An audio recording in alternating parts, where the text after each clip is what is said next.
everyone, and thank you for joining us tonight for our training for healthcare activists on how to talk to the press. It's important when you've got a message to be able to deliver that message effectively and make sure that if reporters are talking to you for a podcast or a news article or a TV appearance, that what you're saying is the message that you want them to hear and to pass on to their audiences. So this training will hopefully help you get smarter about how you work with the press, how you share your story, and how you make your impact. I'm delighted to introduce our first guest tonight, Jennifer Taylor Skinner. She's the founder and host of the award-winning political podcast and website, The Electorette. Dismayed by the treatment of Hillary Clinton during the 2016 election cycle, Jennifer started The Electorette to curate a digital space where women's expertise and voices would be centered. Jen, thanks for joining us today. Yeah, thanks for having me. So the Electorette, I can tell you more about it. So I launched the Electorette in early 2017. And like you said, I was dismayed, like a lot of people after the 2016 election, which has kind of become a cliche now. Lots of people were dismayed, but we got a lot of really good things out of that. A lot of the organizations that are kind of working in the progressive and democratic spaces started following the 2016 election. So I wasn't alone there. The thing I think a lot of people don't know about my background and about the Electorette is that at the time I was working in technology. I was at Microsoft and I'd been there my entire career. And I don't have to tell you that, it's a male dominated space, right? Technology is male dominated, and there are lots of, very wealthy people there. There are lots of people who have, stellar health insurance and, lots of other privileges, right? And when I returned to work after the 2016 election, the election and the impact that it could have didn't really hit the way that it did with me personally and with a lot of us, right, outside of technology. And that was really hard for me. It was really hard for me to go back to work in that environment and have people who were kind of like just kind of nonchalant, like, we'll be fine. And there were a lot of people who weren't going to be fine. And we saw that right away. And so that was really the thing that kind of spurred me and pushed me out of that space and to do the Electorette. And like you said, I was really, kind of dismayed with the misogyny that happened in the 2016 election. And that's why I wanted to create this space where the audience could get used to, hearing women and women sharing their expertise in certain areas and seeing women as leaders in leadership positions. And that was really the driving force behind the Electorette. And I've kind of stayed true to that mission. Great. So the Electorette is a staple in the political podcasting world, which is a testament to both you and your guests. How does timeliness and the news cycle factor into the episodes that you produce? Well, I think one of the things that differentiates the Electorette from other political podcasts, and, just to go back a bit, when I launched the Electorette in 2017, there weren't a lot of political podcasts out there. I think Pod Save America of Crooked Media, I think I started in January of 2017. So I was just a few months, maybe 6 months following that. So the landscape was pretty barren in that respect. And one of the things that I knew that I had to do in relation to timeliness was to create episodes that were both evergreen and that were timely. So episodes that would stick to the current news cycle, but that could be useful, on the day that they release. They could be useful a week from that day, or they could be useful in a year. And that's a really fine line to walk, but I think I was able to do that. One example is the Supreme Court ruling today about open carry and gun violence. Right. So if you were to approach me for an episode on that, I would probably turn it into, today's ruling is this. And we should also talk about the longevity or the scope of the Supreme Court and how we can fix that, or how we can remedy the issues with the Supreme Court. So in that way, I can make it, both relevant to the current news cycle and just relevant long term. Again, it was an early decision I made because the Electorette is bootstrapped and I needed to make the most of the content that I had. And, also when you think about it, if you turn on your television right now, you've got MSNBC, you've got CNN, and they're actually going through the news cycle, every day. And they're pretty good at keeping things up to date. And they also have podcasts, right? So you don't want to be redundant. At least I didn't want to be redundant. So I wanted to be able to go deeper into these topics. And that's another reason why I have kind of an evergreen approach to my content. Okay, so it sounds like podcasts may have, or sometimes print reporters may have a longer term view than just what's happening right now. Do you often have a topic of discussion in mind before you've identified a potential interviewee? So do you have the story in mind first and then you find the people? Sometimes it works both ways. And sometimes people will come to me. Often they come to me and I'll have to work with them to come up with a narrative for the episode. But often I will just go out and do research on my own. When I first started the podcast and when I had more time, pandemic, I'm in pandemic time still with a toddler at home. But when I had more time, one of the things that I would do is, each quarter or several times a year, I'd create a spreadsheet and I just go through the topics that I'd find that were trending on social media. I do a lot of research I look up research papers. I just search lots of research papers that are relevant. And I also do this little thing, this little trick. I've never mentioned this to anyone before. On Amazon, you can see which books are releasing in certain categories and, their upcoming release dates. So I would contact those agents and those writers to see if they would be guests on the Electorette. So, and that way I could kind of shape the narrative of the year or the quarter of the content that I would have by, doing that research. And I love having academics on the Electorette, but they actually make really good guests.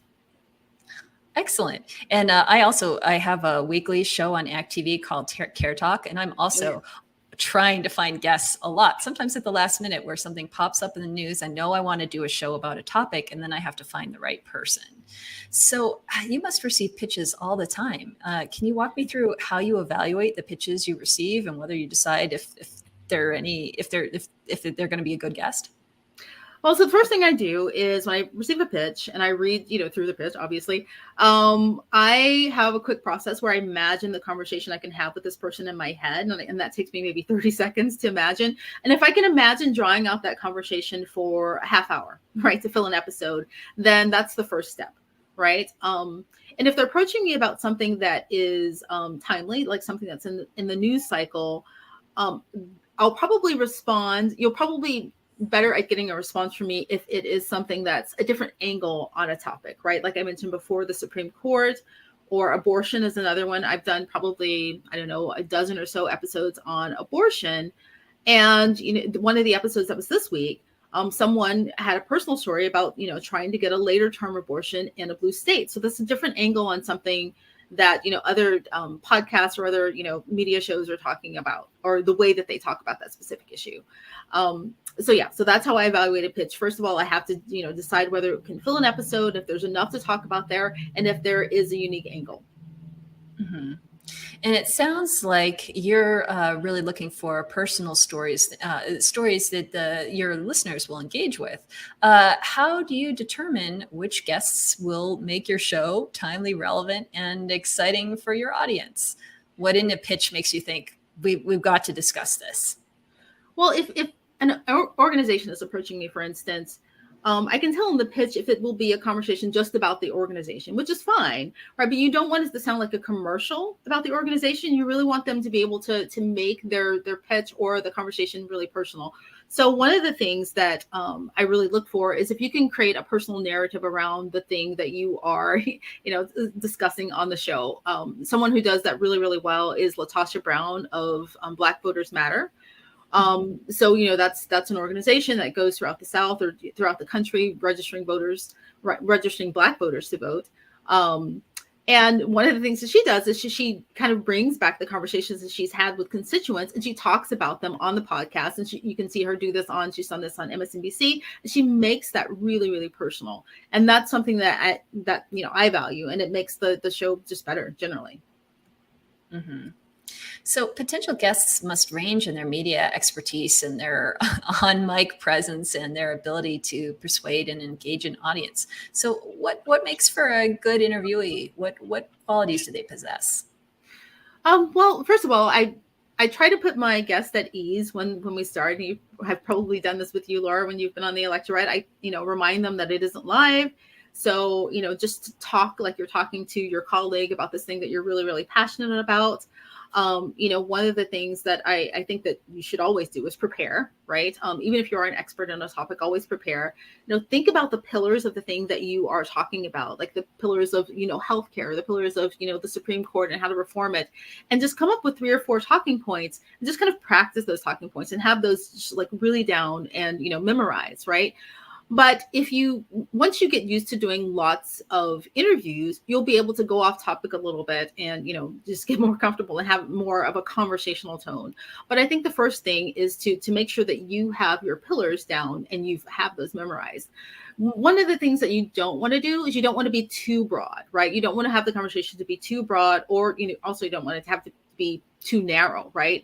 If it's too broad, you don't leave the interviewer, who is me, there's really hard for me to find something to latch on to ask you the next question. That's basically, I think those are the 2 most important points of, having a good interview. Mm-hmm. And I found with interviews too, some interviewers are really interactive and will keep asking you questions. And then with other interviewers, you have to sort of know where you want to go and you take the conversation there. And so I think the styles really vary. But if you prepare ahead of time and know what you want to say, then you can figure out how to get to the end of the road, regardless of whether the interviewer is hand-holding you there. Right, exactly. So we've discussed pitch timeliness and your vetting process. Let's talk about how you approach show flow. Conversations with new folks can sometimes be stilted. What techniques do you use to ensure that your interviews are not stilted?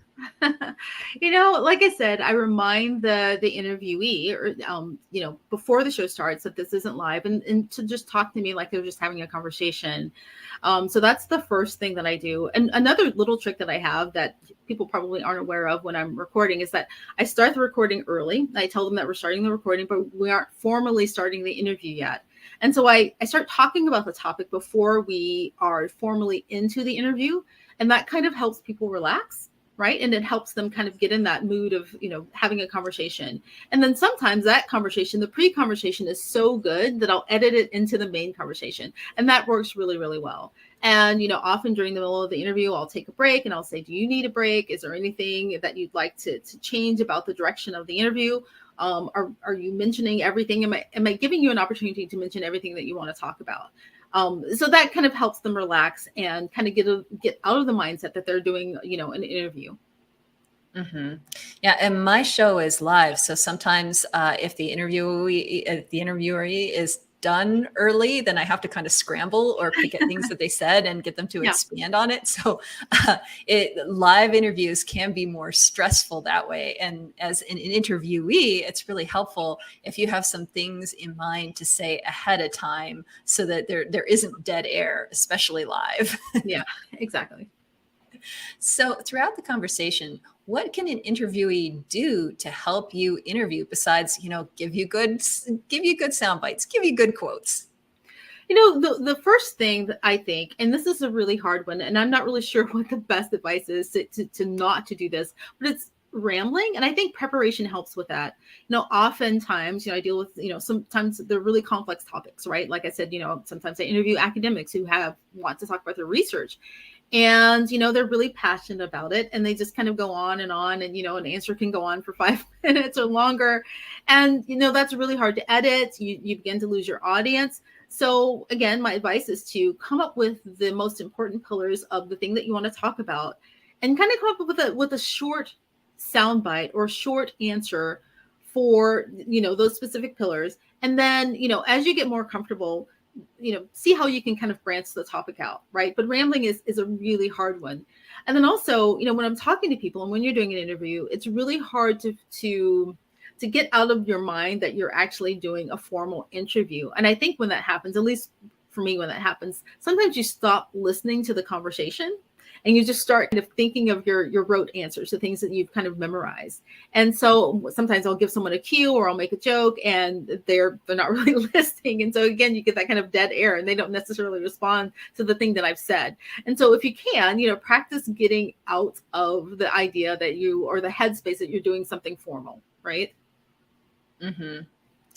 And also, I would say if you are being interviewed, keep in mind that the audience probably is not a technical audience for whatever you're doing. If it's a newspaper reporter, especially if it's TV or a podcast, you can't assume that the audience knows what you know. So for healthcare, for example, you're living your personal story. You are maybe very in depth in this topic because it's happening to you or your family, but it's important to bring the audience along and explain things. So using acronyms or getting too technical, people won't necessarily understand it. And you have to use simple words, simple language, and just explain a lot.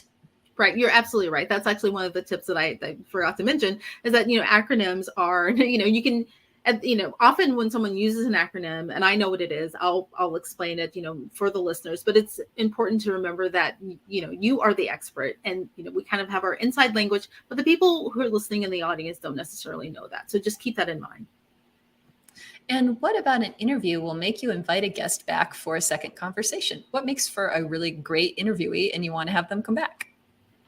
Again, I think this is just a pet peeve with me, kind of the longer rambling answers, that they can't keep track of the answers that they were prepared to give because it makes editing hard. You lose the audience. Also someone who's just kind of fun to talk to, right? Someone who can be relaxed and who, kind of, goes with the flow of the conversation. And then also, there are several organizations or several people that I've had on, more than once. And Laura, you're one of them. Someone who can bring a unique angle to the same topic, right? We've talked about healthcare in the context of a lot of things, right? You can talk about it in the context of, state legislation. You can talk about it in the context of the Supreme Court. So I think, if you're going to pitch me and you want to be invited back, there's a good chance to be invited back if you can take the same issue and deliver it in, from a different angle. And that really helps. Mm-hmm. If you were to invite a beginning public speaker to interview, what are the top 3 important tips or tricks you'd share with them? Wow. Probably. I mean, so, talking about technology, I think one of the things, I'll just go there. If you can, try to have a computer that's hardwired to the internet because, with wireless, you'll get a shaky connection. If it's possible to get a hardwired connection, that would be really helpful. And, try to get a decent mic. I know that's really easier said than done. But those are just 2 of the technical things that I'd add. Other than that, I think that I would probably advise that you take as many interviews as possible, get on little podcasts, medium-sized podcasts, to just practice being on air, just practice being on air and, to get comfortable with telling your story. And the last thing I'll say is that, a personal angle to whatever you're dealing with is always really helpful. Audiences respond to that. So let's say you're dealing with, I used LaTosha Brown, as an example, but another one is, Save the Vote, an organization that helps people, get IDs to vote. They have lots of personal stories because they talk to constituents all the time. So if you can work in a personal story in your narrative and in your talking points, that really, really helps. Mm-hmm. And so what's a good pitch message for you? Maybe can you give me an example of if someone has a healthcare story and they would love to come on the Electorette and share their story, how should they pitch you? So I don't know if you remember when I said earlier, I kind of imagine the conversation in my head. And if I can imagine that conversation, taking up half hour or even 40 minutes, that's a good starting point with me. So I would advise someone to do the same thing. Say, if Jennifer is reading this pitch, is she going to be able to read the outline of what I'm pitching and think that, hey, I can fill a half hour with this? Is there enough there, right? If I get a pitch that says, hey, I want to talk about my organization, we're doing some really cool things, I can't necessarily imagine, how I could be creative in making that interesting for the audience. So just think about it from my perspective, how can I make this interesting and for the audience and, fill up a half hour? And that would help you, but actually know your message better for a broader audience for other podcasts too, I think. And how often should people be pitching you? What's too little versus way too much? Oh, geez. Wow. So I do have people that come on pretty often. I would probably say it just depends on the topic, right? As you know, I love talking about healthcare. I like talking about state legislatures, and that's really relevant to a lot of things. So it just depends on the topic. We're in an election year, and so probably, bi-monthly, every other month is good. Okay, so somebody should not be hitting your inbox every day. That's too much.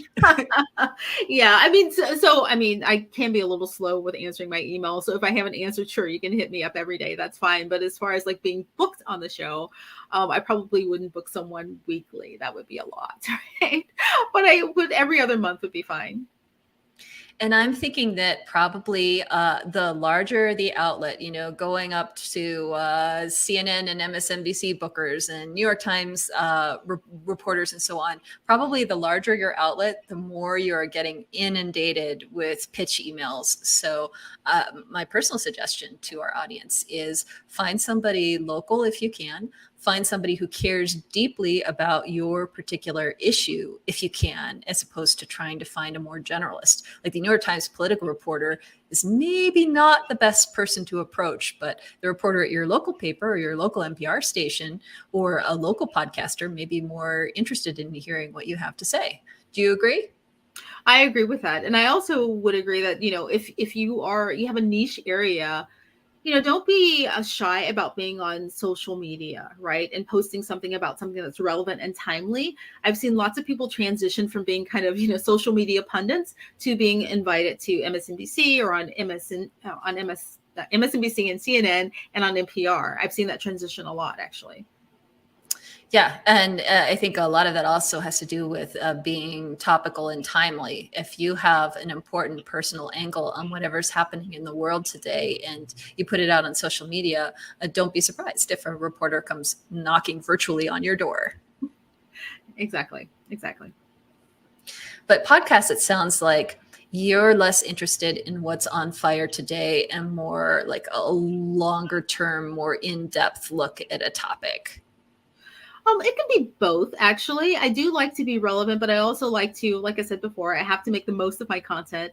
For instance, on the gun violence debate, we've had several mass shootings over the past month, right? And I have done about a dozen episodes on gun violence. So when I'm actually doing those episodes, I'll mention the most recent thing, but I'll also mention, events that have happened in the past, and then talk about it in a broader context. What are solutions that other countries have employed to stop their gun violence crises, right? And so yes, I do like to keep it relevant within his cycle, but I also like to, and there's a magic ingredient there to keeping it both evergreen and keeping it both timely and relevant to the current news cycle. Well, thanks for sharing all these tips and tricks with our audience. Can you just give us a quick recap for everyone listening of the top line elements that make for a compelling interview? Sure. Like I mentioned, my pet peeve is, not being able to be concise about your answer and rambling. So, try to come up with the main pillars of your topic and practice the talking points for those. And then once you have those down, you'll be more comfortable with going outside of that. I think the second thing is, try to bring in a personal narrative, a personal story. If you're working with constituents, try to find a personal story that you'll mention or two personal stories that you'll mention. And that kind of gives I think, the content or the episode or the interview a little context, right? And that helps the audience connect more to what you're talking about. And I think the last thing is, try to give a unique angle to whatever you're talking about. I mean, these other media outlets, the larger ones, MSNBC and CNN, they're talking about this, ad nauseum all day. And so if you can bring in a different angle, there's a better chance of your pitch being picked up by someone, I think. Mm-hmm. And so if somebody listening right now has a compelling story to pitch you, how can people listen to the Electorette and how can people get a hold of you? Oh, you can go to the electorette.com or electorette.com/podcast. And I think my email address is actually in my Twitter handle. So if you go to @Electorette, you can email me from there. Great. Any last words of wisdom to leave with our audience? It's just a podcast, right? It's just an interview. Just keep that in mind, right? And just that'll help you relax. Like it'll be over in 10 minutes or 20 minutes or a half hour if you're on a podcast, and just remember that, and that should actually help you relax. Hopefully, that's just my last bit of advice. And as you mentioned, you can edit if somebody really steps their foot in it. It's not live. Right, exactly. I actually remind people of that. And, people stop me in the middle of the interview and they'll say, can I say that over? And I'll say absolutely. So that's totally fine. Mm-hmm. And even if you're doing TV or radio, as long as it isn't live, you also feel free if you're talking to a reporter to say, wait, can I have another try? Like if you can't get it out in the way you wanted it to come out live, there's less you can do about it. But as long as it's not live, ask for a second try if you need it, if what you said didn't come out the way you wanted it to. Exactly. Well, thank you very much, Jenn Taylor Skinner. And I hope everyone will be listening to the Electorette. And next, I'd like to introduce our special guest, Brad Bauman. He is a communications and PR expert and a partner at Fireside Campaigns. Brad has dedicated his career to developing communications and PR strategy for electoral and issue campaigns at every level, and has handled some of the most difficult crisis communications over the past 2 decades. And speaking of a press interview expert, if you want to see Brad in action, check out Web of Make Believe, episode 2 on Netflix, which I just watched this past weekend. Thanks for joining us today, Brad. Laura, thank you again for having me. It's good to be back. Yes, I was pointing out to my boyfriend, hey, that's Brad. I know him. I only hope that what you saw there was somebody who was effectively giving a press interview and who can now come on and speak to the audience at large and help them through what I'm sure is going to be, a really successful opportunity for them to start telling their stories out there in the world. So, Brad, say you're an up-and-coming healthcare activist who's deeply involved in efforts to lower the cost of healthcare in your state. How would you begin to build up name recognition? It's a great question. The first is to remember that you're not just trying to get into a story. What you're really trying to do is build a relationship over time with the reporters and the producers that you're interacting with. The truth of the matter is that locally, there are a bunch of different reporters at different papers or TV stations or podcasts or blogs who are all covering different aspects of the healthcare industry, whether it be, the personal stories that you bring to it, or the intersection between your personal story and policy, or your personal story and politics. And so because of that, what you really want to do is you want to actually talk through and start to develop a relationship with as many of those reporters as you can, so that not only are you kind of competing to get into their stories, but over time, they come to see you as a trusted source on healthcare, and now they're just coming back to you. And the way that I would do this is that I would just start by doing some research around reporters locally who've covered healthcare stories in the past. Look for the ones who've done really good work, the ones that you can tell are interested in telling very personal stories and that highlight the sort of inequities that exist in our healthcare system.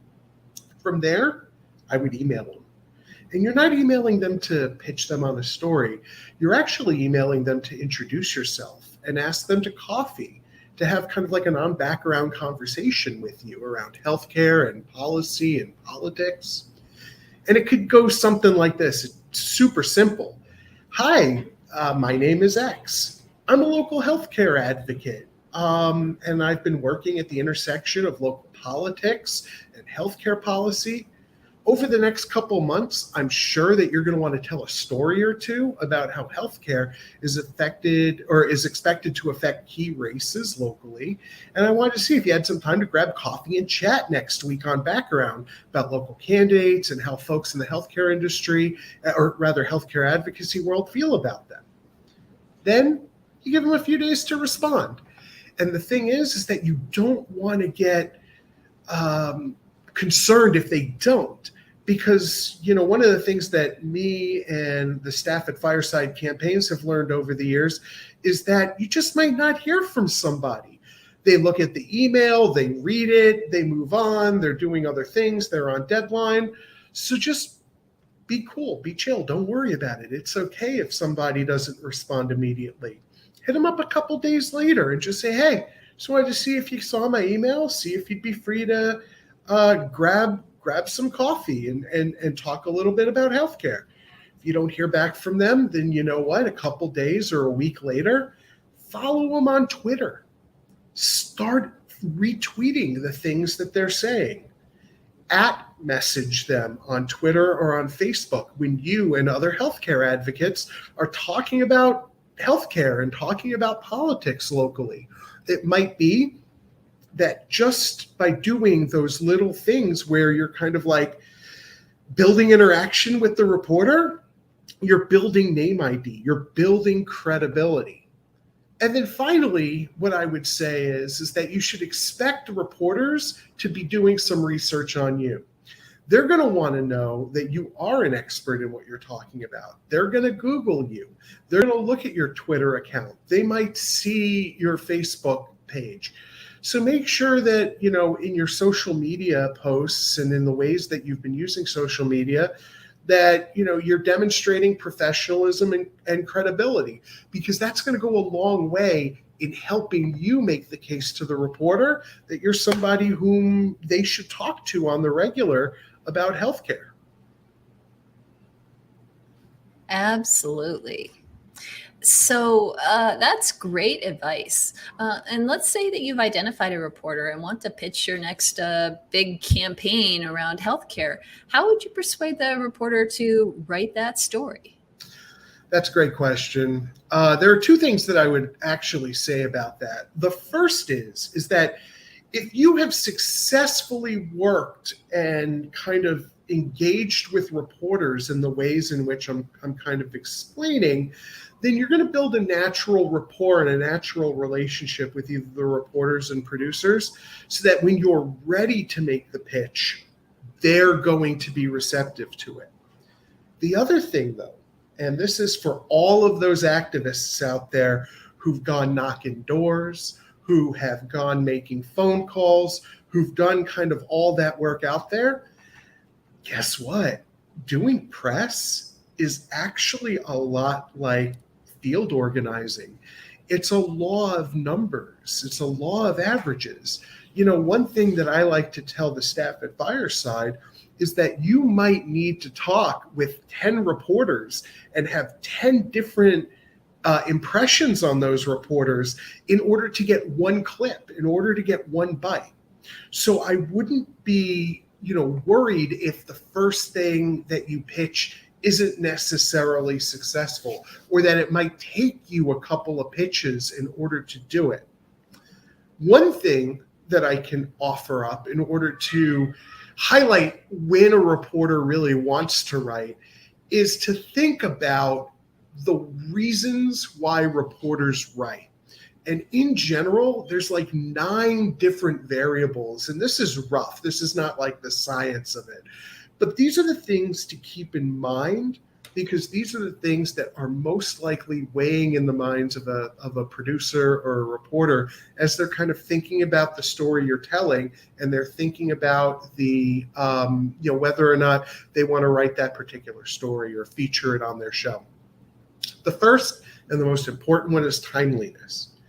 Part of why we recommend you do so much work on the creation of relationships between reporters is because timeliness matters so much.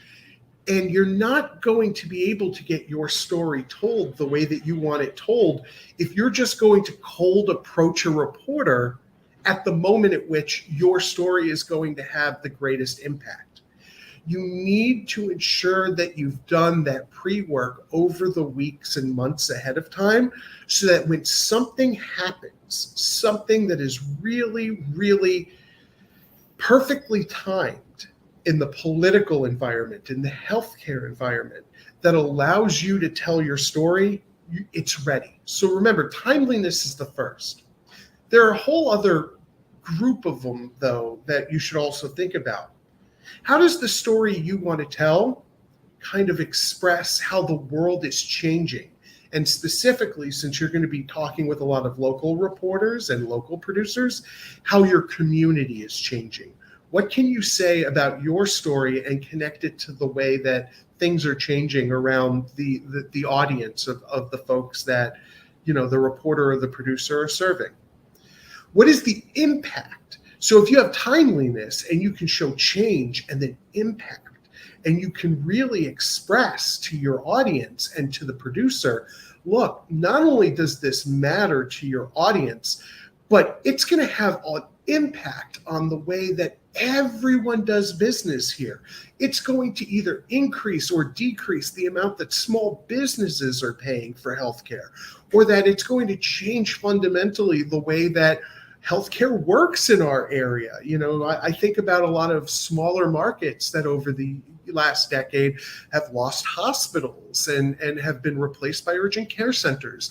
And you think through, like, how could the impact of those changes in the story I'm telling really highlight that for the community?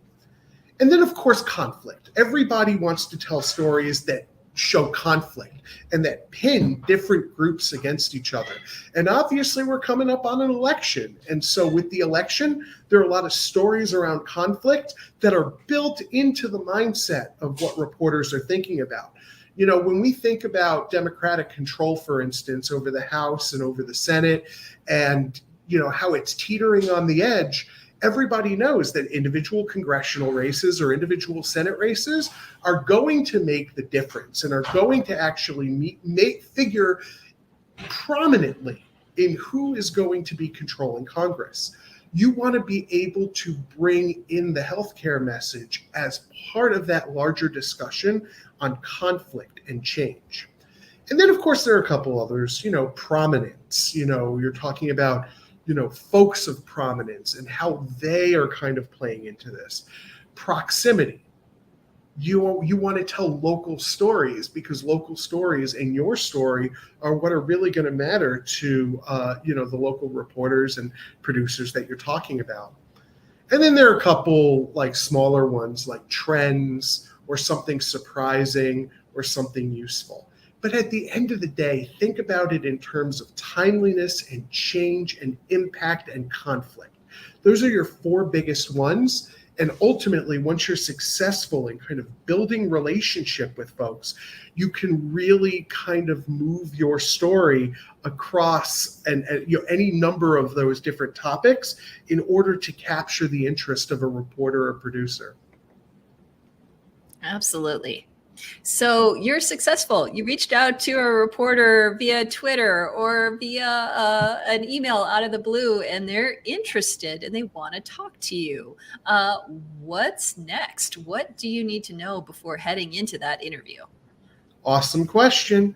Well, you're going to want to get prepared. And so what you're really going to want to do is you're going to want to take a bunch of different steps in order to prepare yourself to actually get on the phone and to give the on-the-record interview that you're going to get. The first is you want to get all the information possible.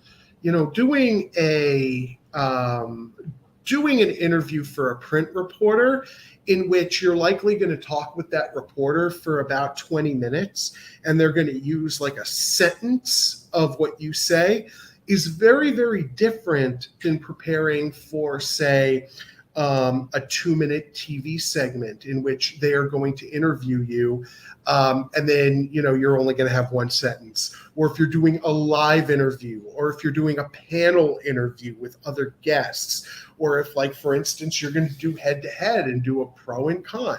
There are all these different ways in which the interview can be structured. And so you basically want to get all the information possible. So it's like, hey, I'd love to talk with you. Tell me a little bit about the interview. What exactly is the story about? When is your deadline? When do you need to know if I want to participate in the panel? Who are the other panelists going to be if you're going to be doing a panel? Kind of just collect all of that information so that you have a good sense of what they're going to talk about. But then the other thing that you're really going to want to do is you're going to want to consider who the reporter is, who the outlet is, who the producers are, who the host is. Because one of the things that you can do in a more generalized way is you can decide whether it's going to be a very friendly interview or it's going to be an interview in which you have to educate people based on the work that they've done in the past. For instance, I think everybody here knows that going on, say, Rachel Maddow means that you're going to be speaking to a very different audience that has a very, very different take on healthcare than you would be if, say, you were going to be giving an interview for somebody at the Wall Street Journal. So given those changes, what you want to do is you want to really make sure that you understand, at least on a baseline, the audience that you're talking to. From there, I think about what I want to say, right? I get all the information possible. Now I get out of my mind and I go, what exactly do I want to say? But in reality, I take that step because what I want to say doesn't matter. In reality, as an expert, as somebody who's telling my story, and as somebody whom the people I'm interviewing with are using as an avatar for the problems that they're trying to highlight in our system, what I really want to do is I want to think about what the audience needs to hear. What does the audience really need to hear from me? And what can I add to the debate that is ultimately going to result in either solidifying the minds of the people who are with me, giving the folks who don't believe as I believe something to consider that might change their minds, thinking through what an independent audience might need to hear in order for me to kind of educate them around it, and really bringing to the fore kind of the story that I really want to tell that allows that gives me the chance to make the greatest potential impact on the audience that I'm facing. Finally, I stop prepping for about an hour beforehand. You know, one of the funniest things about this whole experience is that it's not like cramming. It's a lot like cramming for a test. The more cramming you do, generally, the more jumbled your thoughts get. And what ends up happening is that you lose a lot of what's going to be most impactful. Instead, think about it a lot of the way in which, you know, those of us who, you know, were successful in high school and college did it, which was, you know, after a certain amount of time, you got it. The information is there, and you kind of need to give yourself that space to let it all just kind of sink in so that you can just recall it when you're being asked the questions. And to those ends, one of the things that I always build into my time when I'm preparing is I give myself at least the last half hour before an interview time to relax. Do whatever it is that you do in order to relax, in order to get yourself into the right frame of mind for the interview. You know, for me, I close my eyes and I do meditation. For some people, it might be knitting. For other people, it might be working out or going for, you know, a quick jog or something. Whatever it is that you do in order to get yourself centered before it, do that. Do it for the last half hour. If you're doing something live and in studio, do it when you're in the makeup chair. Take a deep breath, do breath exercises. But the important thing is that you want to show up as your best self. And you want to show up centered and ready and warm and emotionally connective so that you can have the influence over the audience that you're hoping for. Mm-hmm. And how do you transform the message in your written pitch into a conversational interview? Yeah, so conversational interviews are really all about conversation. And think about all of the best conversations that you've had with friends or others. They're emotionally connective.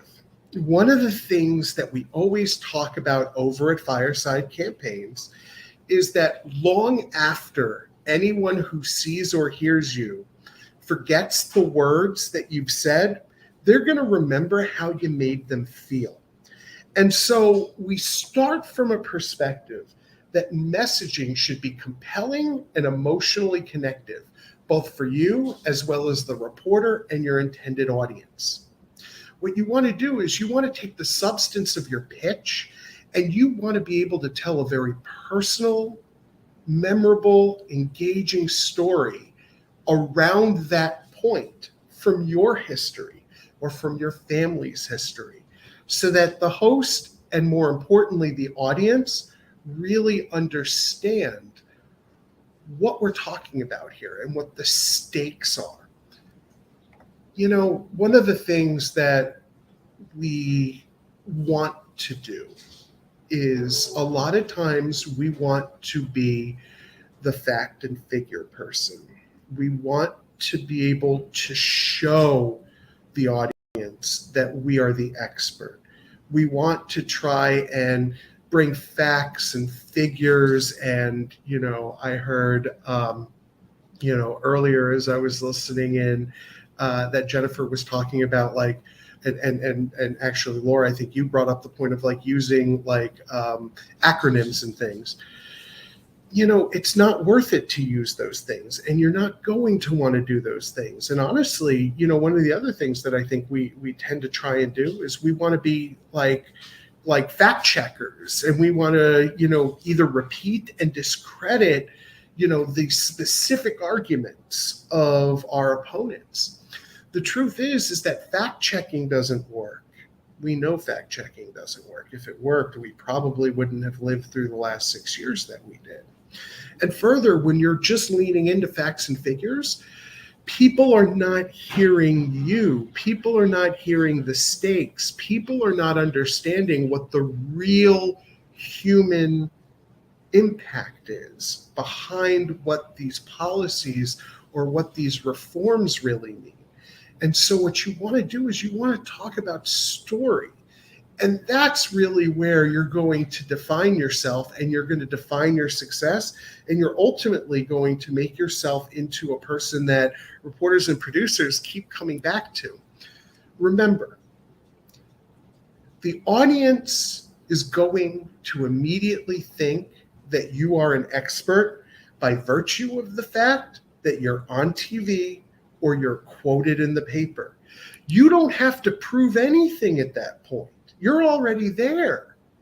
So the important thing is to make sure that the audience can relate to your story, that they can understand what you're talking about at a human level, and that ultimately they understand what the stakes are for themselves, for their community, through the story that you tell about what you've gone through. Absolutely. So let's give it a whirl, Brad. Let's run through a few mock questions. So, Brad, wait, give me a half an hour to meditate first. I would just you should have got that done earlier. Fair enough. So, Brad, you've been outspoken about lowering the high cost of healthcare in Oregon and a vocal advocate for introducing a health insurance public option plan in the state to achieve this goal. What's your message to Oregon legislators who are contemplating such a pivotal change in the state's healthcare? First, Laura, thank you so much for having me. I really appreciate the time to discuss this with you and your audience. You know, I think that it's important that every legislator understands just how important this is to their constituents. As somebody who has personally had to fight tooth and nail for the prescription drugs that I rely on in order to keep myself alive, I will tell you that our entire community is going through the exact same thing. Millions of Americans across the country are going through the exact same things that I am, and they are absolutely fed up. And you know what happens when legislators don't adapt to that anger that people are feeling right now? Well, just this past month, Kurt Schrader a 7-term congressman from Oregon, was just voted out after he voted against an incredibly popular proposal in the US House that would have lowered the cost of prescription drugs. You know, there are countless examples at this point that I could share that demonstrate that this year voters are particularly paying attention to the price of healthcare, to the price of prescription drugs, and they're going to hold accountable elected officials who are not prepared to do what they know is right and to choose their constituents over big pharma. Absolutely. Speaking of Representative Schrader, what would you say his ousting forecasts for other officials that are in support of big pharma trying to win re-election? No, I think that they should be scared. You know, folks like me and millions like me across the country have watched as big pharma has received handouts and how they've been prioritized over real people over and over and over again for the last 20 years, last 40 years. I mean, you know, go back to the early days of adding prescription drug adding prescription drug benefits to Medicare. Think about all of the backbreaking work that pharma did in order to protect themselves. And then think about what we did with the ACA and how pharma was able to keep themselves out of a situation where they were going to be held accountable for these massive, for the massive amount of they charge for drugs. You know, the flip side, and what I think most congressional members need to understand right now, is that it's not too late. Later on this year, Congress is going to be engaging in a process known as reconciliation. And during that process, they have an opportunity to pass legislation that will lower the cost of prescription drugs. But they have to do it now. If they don't, I guarantee you that they are going to see the anger that folks have right now manifest at the polls this coming November. Mm-hmm. We live in one of the richest countries in the world, yet millions of Americans struggle to afford the cost of life-saving prescription drugs. What needs to happen to lower the cost of prescription drugs? First, I should say that we're witnessing a shift. A growing number of voters around the country are truly paying attention to how their elected officials are voting and whether or not they are doing the work of folks in the big pharmaceutical companies or whether they're doing the work of their constituents. My message is very, very clear. Me and the countless hundreds of thousands, if not millions of other advocates are going to do the same thing together. We're going to vote for those who are committed to being healthcare champions, and we're going to vote against those who aren't. Agreed. So can you just take a second and talk about how you framed those answers? Do you start off personal and go to the issue, or how do you convey the message you're trying to convey, also including your personal perspective to make it stick home? Absolutely. So in general, every successful message tends to follow a formula. And one of the formulas that I like to kind of recommend to folks is connect, define, or distinguish, and lead. Now, what do I mean by that? I mean that your answers should, in essence, have 3 parts to it. The first is the emotional connective piece. It's the one in which what you're doing is that you are opening people's minds up to whether or not they feel like they trust you. And the way that you do that is by showing some emotional expression that resonates with them. For some interviews, it is telling a personal story so that folks look at you and say, oh, I understand why this person is on TV talking with me. because they have grappled with something that is really wrong. In other times, it's actually giving voice to the emotional state of your audience. One of the things that I did in our interview, in one of our interview questions, was I said, millions of folks are angry, and I'm angry too. Because by doing that, what you're sending a signal to the audience about is that you believe as they believe. You feel the same way that they feel. And somebody who thinks and feels that you feel the way that they do is going to trust you. So that's connection. The second is distinguish. After you connect, what you want to do is you want to talk about the bad guy. You want to be able to say, these people, or whomever the bad guy is in your story, because every story in Western culture has, the protagonist, the antagonist, and then what we've learned from the story. So you want to, you are the protagonist in the story. Who's the antagonist? So in the first question, it was Kurt Schrader. And we told a story on how Kurt Schrader voted wrongly and his constituents kicked him out. And then finally, you lead. Once you have defined yourself as somebody that the audience can trust, and you've defined the opposition, now what you do is you lead them to the answer that you know and that they know is going to make the most sense for the community. In this case, it's we need to lower prescription drugs. Absolutely. Well, thank you so much for sharing your time and expertise with our audience today. And for people listening, if you go to healthcarevoices.org/learn, you will be able to download the media training checklist that has all these tips for you. And also you'll be able to see our past free media trainings too.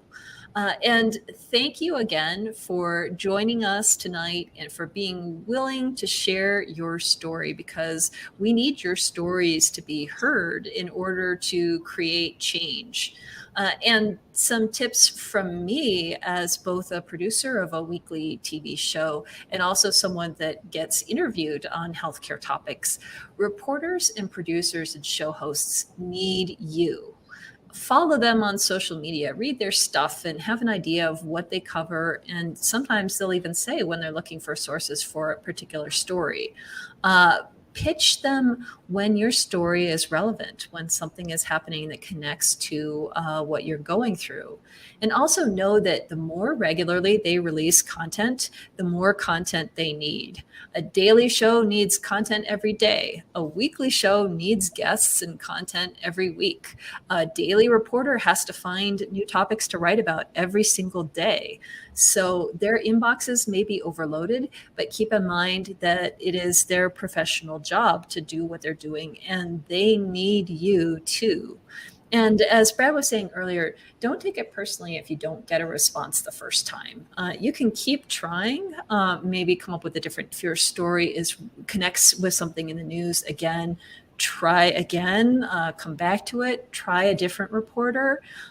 When I was going through an issue with access to my professional doctors, they were dropped from my insurance plan, from all the insurance plans in the Metro Denver area a couple years ago. I cold emailed out of the blue several TV reporters, and I was on 2 TV stations and the local daily and the local NPR station. Some of those folks knew me. Some of those folks had never heard of me before, but I had a personal angle to a story that was compelling to their viewership. And I pitched them, and I was easy to contact because they may want to do a story, but they may not know who exactly to reach out to. And there's so many different things happening in the news every day. If it's not easy to package a story, they may move on. So please keep sharing your story. Please reach out and make sure that your voice is heard, because we need to hear you. And thank you for listening to our training. Again, go to healthcarevoices.org/learn to watch this and all of our other trainings. Thank you and good night.